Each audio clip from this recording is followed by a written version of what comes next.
చాలామంది మనకి మెసేజెస్ పెడుతున్నారు. "అన్న ఏంటన్నా చాలా గల్ఫ్‌లో చాలా సిట్యుయేషన్ చాలా దారుణంగా ఉందంట. బాంబులేసేస్తున్నారంట. నువ్వైతే ఏ వీడియో చేయలేదు ఇప్పటికొచ్చి" అని. సో, వీడియో చేసే అవసరం లేదండి. ఎందుకంటే ఇక్కడ ఏముందని ఏం అవ్వట్లేదు. వీడియోలు మీరు వీడియోస్‌లో చూస్తున్నట్టయితే ఇక్కడ ఏ సిట్యుయేషన్ ఏం లేదు. సిట్యుయేషన్ అయితే చాలా నార్మల్‌గుందిక్కడ. నేనున్న చోటు గాని లేపోతే సౌదీలో గాని అసలు అలాంటిదేమీ లేదు. సో, వీడియో చేసి అందరిని భయపెట్టే కన్నా, మనం సేఫ్‌గున్నాం లేదా అని మన ఫ్యామిలీస్‌కి మనం టైమ్ టు టైమ్ ఇన్ఫర్మేషన్ అందిస్తూ, మన క్షేమాన్ని వాళ్ళకి తెలియపరిస్తే చాలు.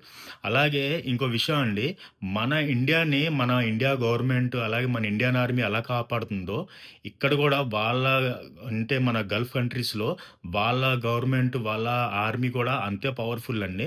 సో, వాళ్ళైతే మన మీద ఈగ గూడా వాలనివ్వరు.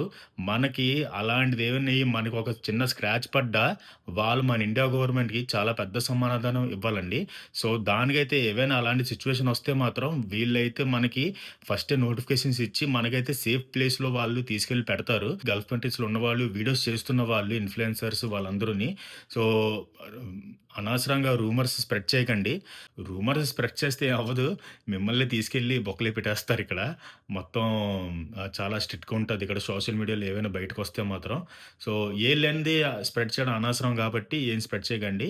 సేఫ్‌గుండండి, జాగ్రత్తగుండండి. మీ క్షేమాన్ని మీ ఫ్యామిలీస్‌కి తెలియపరుస్తుంటాను టైంకి. చాలు. అంతే. Thank you. బాయ్.